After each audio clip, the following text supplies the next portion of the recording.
Hello, friends. It is MG, and welcome to another episode of the Reimagine You Lab podcast, where we talk to the change makers. And I am super excited because, of course, you guys know I had a great time on the red dot. There was a road to get there, and I am now featuring guests that were a part of that journey right along with me. So today's episode is going to be good. I want you to stay tuned so that we can jump into it. Let's get all the housekeeping out the way. If you haven't already, go ahead, hit that subscribe button. That way you do not miss an episode when they drop each Friday. And because we're doing this special TEDx series, there's going to be some new shows that are going to be dropping unexpectedly that you do not want to miss. So definitely make sure that you subscribe. And if you enjoy this episode, if you'll do one thing for me and share it with a friend, a neighbor, a colleague, somebody, share it. All right. I would absolutely love that. And thank you guys. We are now at 150 plus thousand people that are listening to us week to week. And so I am just thrilled. So thank you guys for being a part of the show and growing. All right, so let's get into it today. So today I'm honored because I am welcoming a man whose story reminds us that lasting transformation begins long before anyone else can ever see it.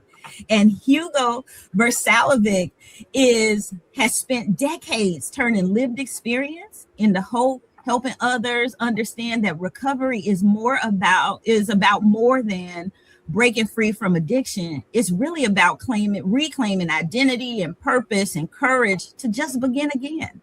And so we shared that TEDx Third Ward stage, but today we're stepping beyond the spotlight to explore the journey behind the message and the vision that's still unfolding. Hugo, welcome to the podcast. How are you? Good morning. Doing well here in Texas. Awesome. Well, Hugo, I told you we're going to go beyond the bio. So tell them who you are, and you've told them where you are. Tell them what you do and how you do it. It's all about how to reclaim your life and to say life is wonderful. The name of my company is Life is Wonderful, and I did that because I wanted to help people that especially struggle with gambling and alcohol and also struggle with recovery. See, people don't realize just because people may stop drinking or gambling, recovery is a whole other almost like big obstacle on how to get it and the way it's presented, whether you're in therapy, whether you're in 12 steps. And so what I do is I help, and I created a system for 18 weeks on how people can work the 12 steps, how to actually reclaim their mental health and to live stronger and go back into their purpose so they can, be the person that they've always envisioned themselves to be, with stronger character, and to be that better husband, wife, father, mother, brother, sister, that's always been there, and they've just been derailed with their addiction. Yeah. Oh, Hugo, I love that. You know what? That makes me think. So life is wonderful. What's bringing you your greatest joy right now in this season? In this season, it's all about, to me, is accomplishing goals. The purpose, and one big one was to get on that red dot, like with you. I've been working on this for over 4 years. And I said in January, I'm going to find a way. And I started to apply to more. That, as well as now, I'm re-energized to finish the last 7 chapters of my book, The 12 Steps Explained. I already have 5 done from a couple years ago. Okay. So it's about to be a TEDx and an author all in the same year. Hey, I love it. You let us know if you need help with your book, because that's what I do. I know. Hey, so question for you, because you know what? It's funny that you said, like, in January, you said, hey, I'm revving it up. I did that same thing. I was like, January 2026, this is going to come off of my goal list. I want this to actually happen. So we share that. So thinking about before your TEDx talk was in the book, what isn't simply about gambling, but it's about the dream world that we all find ourselves living in. When did you first realize the message needed a bigger stage? Well, that's the thing. When I first applied to TEDx, I thought I was going to talk about the 12 steps of recovery or just recovery in general. But then as I kept applying, kept getting denied, I kept looking at my pitches, kept trying to see what can get me on the stage, and realizing that, they just can't help themselves but push gambling 24/7 in all different ways. Formats, I said that even in my talk, that the advertising is too much, that I'm pumping gas in Texas and I'm getting ads at the pump about you got to play Texas scratch-offs. When I went to New York in March, I'm sitting there waiting for the subway. There again, there's an ad, play the New York Lotto. So I realized I got to just talk about the dream world of the gambler. So it was more gambling focused on how, what is out there, why people are getting hooked, as well as, towards giving people kind of like a long answer, how to stop and stay stopped, as well as 3 tips that people can kind of do today. And we can kind of revisit those quick little tips on, how people can start to stop. Because I know there's somebody in your audience that's a compulsive gambler, but they're gambling too much and they just don't know where to begin to stop. Oh, we definitely are unpacking that, Hugo. We will definitely unpack that. So thinking about or preparing for like TEDx often changes the speaker, right? Before it changes the audience. It's kind of what my experience was. Was it like that for you? Yeah, I mean, it seems like, as I going through the process, I was thinking, okay, how to make everything better. And then doing practice sessions with other speakers, I was always, got re-energized and going, man, there's a lot of excellent speakers. And, it's like, it just kind of like tries to up your game a bit and try to say, okay, I got to make sure I got to get re-looked at. I got to bring it. I got to bring it more, even though I'm very confident as a speaker. I've been doing it for 30 years. There's a part of me that just said, okay, but we all want to be like an editor's pick. We all want to make sure we're making an impact. For sure. So it was an evolution that just kept trying to make sure the message was going to be received, but also, when they kept saying you only got 10 minutes. Got a lot to say about gambling in 10 minutes and recovery. Listen, I was going to ask you if preparing, like transformed you, because I was, I'm going to ask a few questions about the experience itself, but it's like, like you really are going through that whole process of, hey, I've got all of my experience, all of my writings, all my thoughts, and I got to get it down to 10 minutes. Like that was like probably the biggest thing for me, and not having no notes. Because usually I got a slide deck, I've got some presentation cards and bullet points. No, it's you and what you gonna say in your 10 minutes. And you don't have water, you don't have anything. No props. You just show up. Yeah, I think mine ended up about 12. I knew I wasn't going to end at 10. But it's all good though. Hey, it's done now, but that is a process. Okay, so when I was thinking about this too, when you think about that stage and that red dot, and every speaker really kind of carries some different type of emotion in that moment, right? What surprised you most when the lights came on? Like when they called your name, like you see your face and everything on the big on the screen behind you, all the folks that went before you, but it was your moment. They called your name. What was the emotion that you carried out there with you? Well, my first one was surprise, because I was in Texas and we did a practice run 5 days ahead of time where we just got on stage for about 30 seconds to a minute. Okay. And during the practice, the lights were so bright, you couldn't see the audience. But actually, when we did the real talk, they must have dimmed them a little. So then I could see certain faces, I couldn't pick out exactly everybody in the audience that was there for me, but I saw enough, like whether there were some gambling friends, there was my brother and niece, or I could see certain people, trying to talk to the whole room. So there was a part of surprise just on how that moment was going. And then, in that moment, I'm just also just trying to go. And I had practiced, especially my intro, probably 1,000 times. So that first 1 minute, and I just wanted to just get on the stage, make sure I was smiling, pausing, and then beginning with my intro was, what's if I give you $200 for $5? What would you say? Because that's the gambling advertisement that you see on how they get you into, whether it's DraftKings, FanDuel, prediction markets. They're always offering you free money, supposedly free money. Yeah, it's all a catch. It's a catch. That's a catch. I always tell people it's the same thing. Would you trust free sex? Do you trust free money? No, they're usually not as easy as you think it is. Yeah, that free is going to cost you at some point in time. It's gonna cost exactly. Especially if I'm 59. I've lived enough I've fallen into those traps. I said I wasn't going to do it again, and I did it again. Like a stubborn, dumb person, keep hitting the wall, going, okay, I got to learn. One of these days, I'm going to learn. One of these days.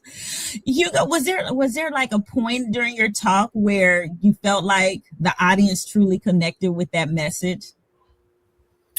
Yeah, a couple of times, because I'm overly dramatic. I'm loud and I'm dramatic. So there's a part in the very beginning where even though I'm loud, I even get louder. So I heard it like my niece and my assistant when I did this part where, I suggest you stand on a financial landmine. They were kind of surprised on how loud I got. They kind of almost like took them back a second. Which I knew that was going to be. And then there was another part where, I even get on my knees. So there's a whole thing where people go, oh, I love that part where you get on your knees, because I know it was kind of different than other speakers. Speakers are not.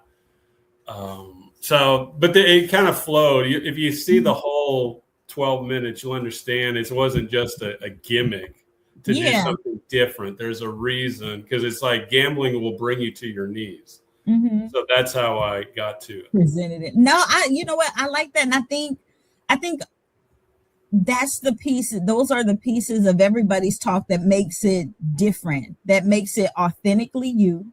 Right. And that nobody else could replicate that. Nobody else can be your loud, but you need it to be your loud for the audience, for the message to really be able to sink in. Well, I'm looking forward to seeing it. I'm looking forward to seeing all of them. As a matter of fact, I'm like, hurry up.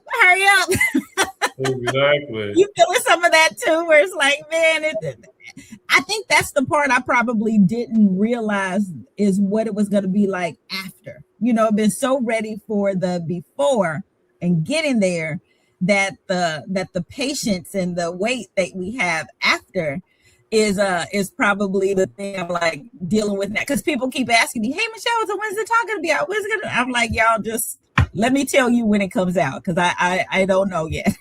Just hang with me for a second. Even people that were in the audience are asking, when's it out?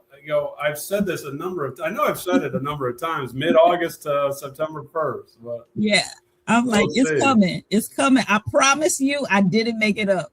I didn't make it up. It's coming. It's coming. So Hugo, and you've spoken openly about recovery, even in our conversation here, just looking back, was your greatest breakthrough when your circumstances changed or when your identity changed? Well, it starts with the stopping the addiction. And my story is I stopped drinking May 24th of 1997, 10 years ago. But I didn't stop gambling until April 13th of 2000. To me, is I had to stop one before. And then in between all that, I went into therapy. So I started therapy in December of 98. Mm-hmm. So there was there's a process usually on trying to, figure out who you are, Mm-hmm. as well as process whatever traumas, whatever. It's usually something that's a combination of childhood, Yeah. sexual stuff, financial stuff, relationship stuff Mm-hmm. that none of us are equipped to handle alone, but we all feel like we have to deal with it alone. Or we may Mm-hmm. talk to a friend who's not licensed or professional enough to help us process the feelings, and we wonder why we keep getting into relationships or situations. So yeah, to me it's a process, and in the beginning it's just about stop. I just need to slow down, and it's not even about stopping. It's always the first idea is I just got to slow down my drinking. I got to slow down my gambling. Mm-hmm.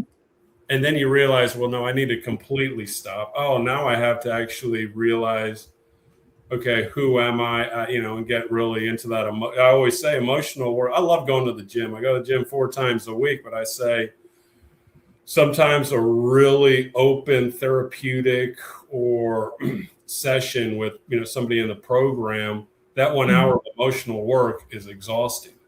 Yeah. When you're talking about emotions on what's going on inside, the hurt, the sadness, the anger. It's exhausting, but it's necessary. There's no way you can't get through it. You can't get to the other side unless you deal with it. Yeah. No, you know what, I think that's true. I love the fact you say, okay, we slow it down, and to then get to a stop, and then we may have to lace it with some therapy and counseling that may go along with it, to really kind of get over all the hurdles. If I heard you correctly, that's my paraphrase. No, But I think because here's the thing, because people think time will heal. Oh, well, that happened in childhood. That happened so long ago. I go, but if you've never processed it, it's still in your body. There's a book. Actually, one of these speakers, actually, Sharita, who talked after me, she had, and for a different reason. There's a book called The Body Keeps the Score. Body keeps the score. Okay. And he talks about how trauma stays in our body, big or small, Right. until we process it and get it out. It's no different than if you have some type of infection. Sometimes infections will eventually heal themselves, but with trauma, it doesn't happen. It'll stay somewhere in your body until you get it out. Yeah. No, I like that. I've heard that, not in that way, but I have heard that, like, you have to process it in order to get over it. Like it's just not going to go away on its own. It's there until you handle it. No, this is so good. So Hugo, I want to make sure we talked about, the whole, excuse me, I got something in my throat. Hang on a second. Make sure I get the editing team knock that out for us. But recovery sometimes might ask us to tell ourselves a new story, but what story are you living today that your younger self couldn't have imagined? I think, well, the combination, because when I got out of the University of Texas, when I got out of college, I joined Toastmasters, a public speaking organization to help people with speaking. Yeah. And I realized, I really like being on stage. And then, in the early 90s, I got on stage. I did some talks about teamwork, attitude, but like my whole body wasn't in it. It's like, how they always say, if you fully believe a message, you'll be able to keep the momentum, just like any business, And then I started, the gambling, drinking. There was a lot of things that kind of derailed that. And then when I got into recovery, there was always opportunities to kind of talk, whether it's in meeting, tell your story, different avenues. But I never saw that combining that into like a business. Yeah. So it was something that it happened until later on, and it was around right before COVID when I did my first YouTube video.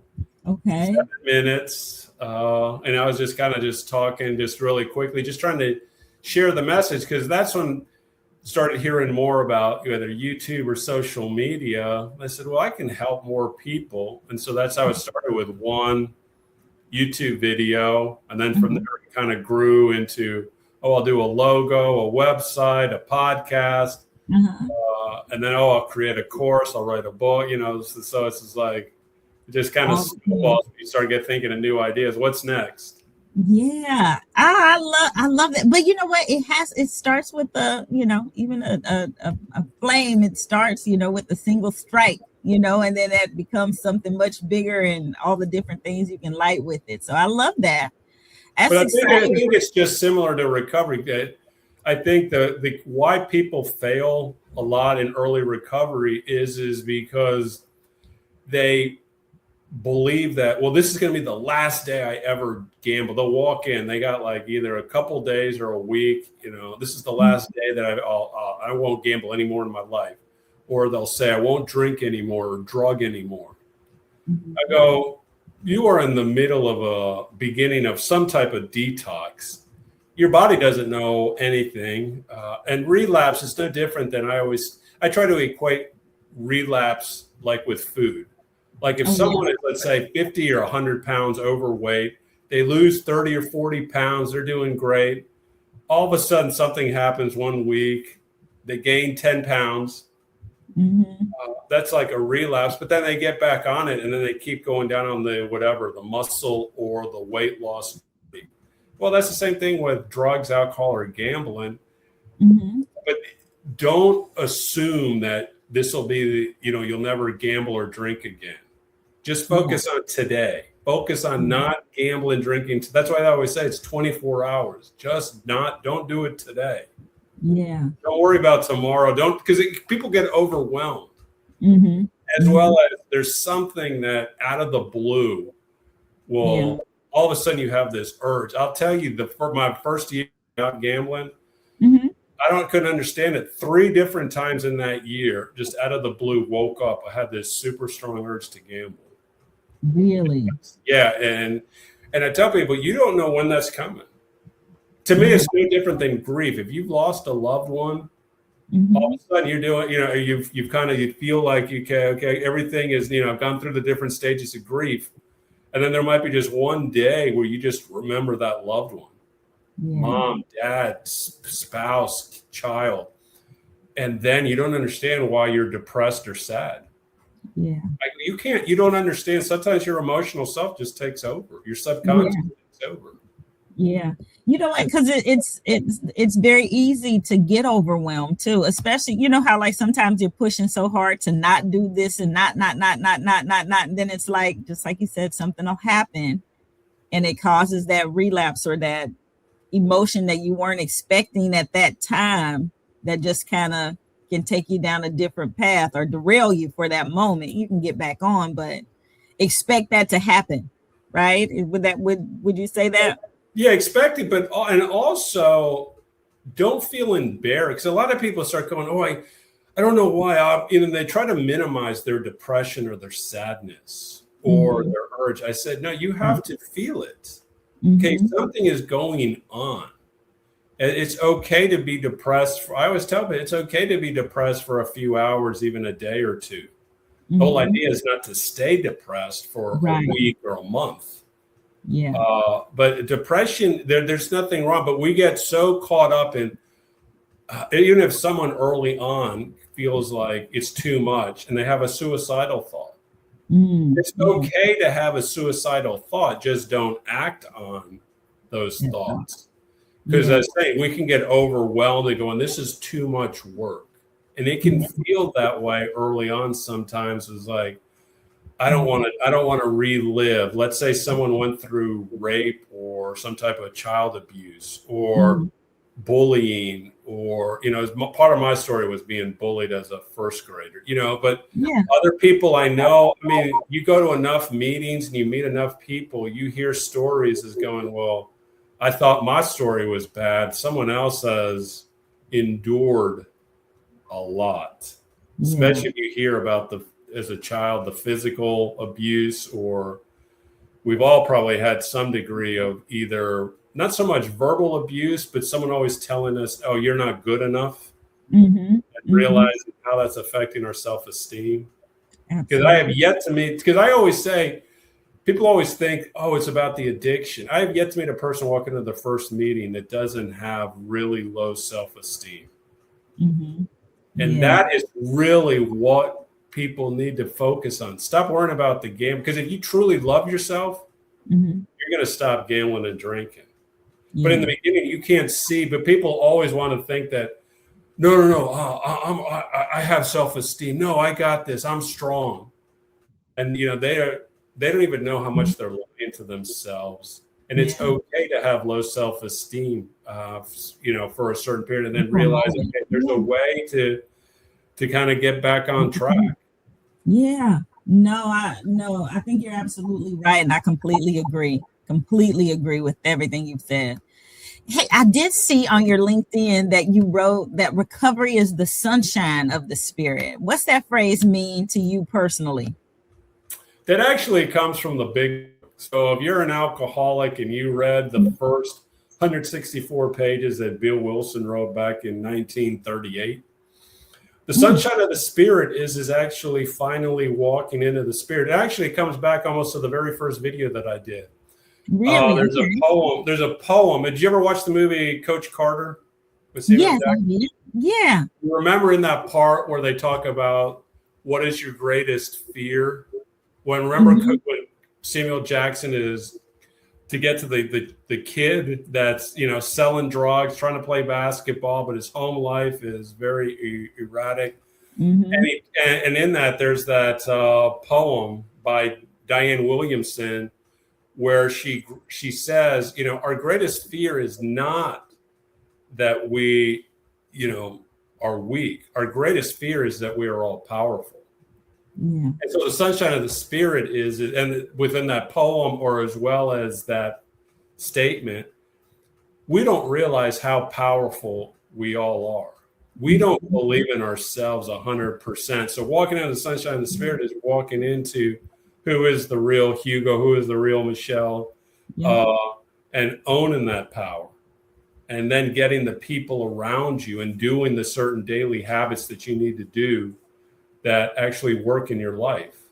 So to me, walking into the sunshine is just walking into the real you. Yeah. Oh, Hugo, that's so good. You know what? One thing I really admire is that you don't just talk about freedom. Listening to you, it sounds like you teach people really how to live it, and you know, tell us. I want to make sure that we don't lose those three tips that you had about and because I want to also make sure that we let people know how to get in contact with you and sharing that recovery growth scorecard. So before we run out of time, I want to make sure we get those three tips in. What are they? All right, the three tips, just like I said in my TEDx talk, The Dream World of the Gambler. What can you do actually today? Because what the biggest question is you got to change your character. If you truly want to stop any addiction, you got to address the character and any type of emotional trauma issues that you're going on. That's how to completely stay stopped. But a lot of people are, but I need to do something that I can do today. And number one is you have to start thinking and believing. You have to, number one, say that I want to stop gambling today. I want to stop drinking today. Because like I say in there, 99% of all gamblers lose. That's how it's set up. It's a mathematical equation. All these companies aren't set up where it's a 50-50 because too many of us believe that, oh, it's a 50-50 chance unless you're playing the lotto. Like if you're Right. playing sports, they think, well, it's only one team's got to win, one team's got to lose. No, it's there's. I don't want to get into all the The deck numbers. is stacked against you. Yeah. So number one is you've got to have a desire to stop. Because like on anything, if you don't have a desire to lose weight, a desire to save money, a desire to stop gambling, that's got to be the first thought. And then realize that you can never win. Number two is I am statements. Because they are in the Bible, they're in psychology books, they're all types of affirmations. They've been around for thousands of years because they work. And I Yeah. say is the three best ones. I Mhm. am lovable. I am loving. I deserve recovery. And the reason is because when you're in your depths of your addiction is you feel like everybody hates you. You don't even feel that you love yourself. And you've got to start telling yourself, I am a lovable person. Yeah. And then and also say that I am loving, that you're able to give and receive love, and that you actually deserve recovery. Because if you're not talking to your subconscious, because they always say your subconscious is going to rule your actions and behavior. So if you want to stop, if you tell yourself multiple times a day, especially early on, even now, I do it every day. I say that, I am loving, I am lovable, because I welcome love and seek opportunities to love. Yeah. And then the third one is you got to fill out your schedule. You've got to stay busy, because that's the greatest detriment to anybody in addiction is they always are trying to do things like, well, I take each day as I can. No, you've got to schedule. Okay, I got to spend this amount of time working. I got to go to work out. I got to spend time with the family. I got to go to church. I got to go to therapy, whatever it is. You've got to fill out the schedule, because there's a Japanese term, ikigai. Ikigai is find your purpose, your meaning in life. Yeah. And then that way you can then start, because when you're living your purpose and okay, this is what I need to do to live the life that I want, you're less inclined to do something that will be destructive or derail you from where you need to go. Yeah. So that's what I kind of tell people early on. Just stay busy, talk to your subconscious, and then just have that thought that, that you want to change. Yeah. No, I love that. Hey guys, I always ask for what's your 3 best pieces of advice for change makers. Hugo just told you what they are. Hugo just told you. Hugo, I love it. Now, people can find you at lifeiswonderful.love. Life is wonderful, just like it sounds, all lowercase .love. LOVE. You got to say, because I had one time, the reason I say LOVE, because I had, the newer generation, is that LUV? No, it's not LUV. It's LOVE, the way it is in the dictionary, the real dictionary, on how you see it. I love you.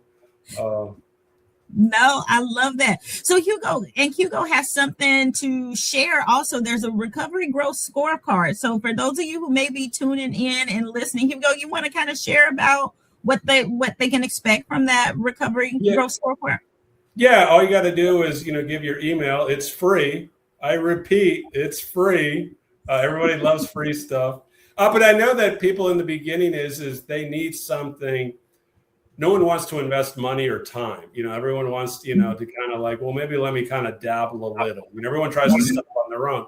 And so I created this scorecard on how to get natural hormones going in your brain. Because what you got to do is in addiction is you got to change the neuroplasticity in your brain. And so there are ways to get natural dopamine, natural serotonin, natural oxytocin, natural endorphins. So, and most of those things on the scorecard are free. So ways to how to, people always say, well, addiction, I'm not a believer that addiction's about dopamine, but you hear so many people talk about that. But a way to get dopamine, real, just natural dopamine, is to accomplish certain tasks. That's why they always say, like in the military, make your bed. Bed first thing. Do something. Okay, I made my bed. And if you have a dog or a cat, feed your animals, take your dog for a walk. Do what you kind of need to do, and you feel like you're starting to accomplish things early on before you really start get going. Things like serotonin is be out in nature. You don't always need to take a medication to increase your mood level. Being out in nature, you can get, and the other thing is like endorphins, like going to the gym, listening to music, laughing, those things. People don't realize you can laugh every day. You can listen to uplifting music that moves you. Yeah. That's going to start to change your mood, just like food. And then the last one's oxytocin. You just need to hug people, or, you need to, maybe pet your animals, or, hold hands. There's a lot of different ways to get, or socialize. There's ways to get. So a lot of this is free either the things to do. And so the scorecard is you keep score each week, and only you can just follow it, and then just slowly start. Because I always believe, because when you start to feel a little bit better, that's how you start to build a little momentum. You're not going to get recovery in one day, 1 week. But what you can do is you can make progress each day. Like they always say, what can I do? How can I do 1% better today? Yes, for sure. Well, Hugo, it has been a pleasure. So you guys make sure that you check out, all of the details are in the description. Hugo Vrsalovic, it has been my joy having you on the show today. And for those of you that Recovery Growth Scorecard, listen, even if you are not in a gambling or an alcohol addiction, maybe there is something that you're addicted to. It could be Netflix. It's possible that it is retail therapy. Whatever it is, I would tell you to go over, grab the scorecard at lifeiswonderful.love, lifeiswonderful.love, so you can check out Hugo, and then you got something that you can help yourself. All right, guys. Hugo, thank you so much for coming into the lab. I appreciate it. Have enjoyed the combo. And looking forward to seeing your TEDx out there in the TEDx world, right? So you're always welcome to come back, and we'll do this again. Until then, have a great rest of your day. All right, everybody. Thank you for tuning in to this week's episode. Appreciate you listening in. If there was something you got out of this episode, make sure that you share it. And definitely make sure that you tune in every week as we bring these shows over to you. And I want to just say, listen, I often said that clarity is a superpower, because it helps us move with purpose instead of any type of pressures. And your work speaks of recovery, Hugo, as a way of living. And so I so appreciate you coming on and sharing that with the folks today. All right, guys, I'm going to let you go before I say goodbye again. So I don't do that. Have a good day, everybody, and we'll see you next week.